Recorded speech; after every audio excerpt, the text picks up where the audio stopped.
ஒரு வாரமா பார்த்துட்டு இருப்போம். இந்த ஒரு வாரத்தில் பெரும்பாலும் ஊடகங்கள் கவர் செஞ்சது என்னன்னு பாத்தீங்கன்னா, திரு கே நேரு அவர்களின் ஊழல் பற்றி அமலாக்கத்துறை எழுதிய கடிதம் பற்றி. சோ இதுவரை திமுகவிடம் வந்து எந்த பதிலும் இதுவரை அவர்கள் வாயும் திறக்கவில்லை, எதுவும் சொல்லவில்லை.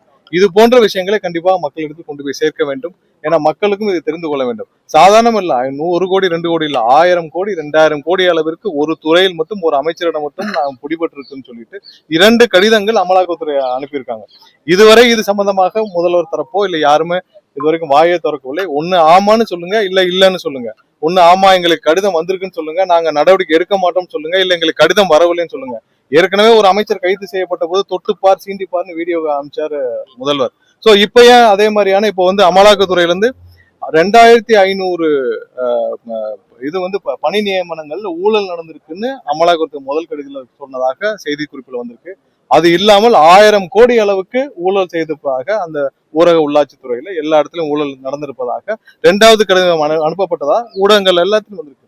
சோ இது சம்பந்தமாக இதுவரை ஏன் முதல்வர் தரப்புல இருந்து ஒரு வார்த்தை கூட வரவில்லை. ஏன்னா இதுல சாதாரணம் இல்ல, ஒருத்தர் ஏன்னா இந்த உத்தரவுகள் அந்த நியமன உத்தரவுகளை வழங்கியதே முதல்வர் தான். இதுல இன்னும் ஊடகங்கள்ல பல இடத்துல பார்த்தப்ப பார்ட்டி ஃபண்டுன்னு கலெக்ட் பண்ணிருக்காங்க. அதாவது திமுகவிற்கு பார்ட்டி ஃபண்டு, திமுக பார்ட்டி ஃபண்டுனா எங்க அங்க இருக்கிற ஒன்றிய செயலாளர் நகர செயலாளர் கிடையாது, திமுக தலைமையின் பெயரை சொல்லி திமுக தலைமைக்கு பார்ட்டி ஃபண்டுன்னு சொல்லி தான் கலெக்ட் பண்ணியிருக்காரு நேரு அவர்கள் அவருடைய சார்ந்த பிஏக்கள்னு.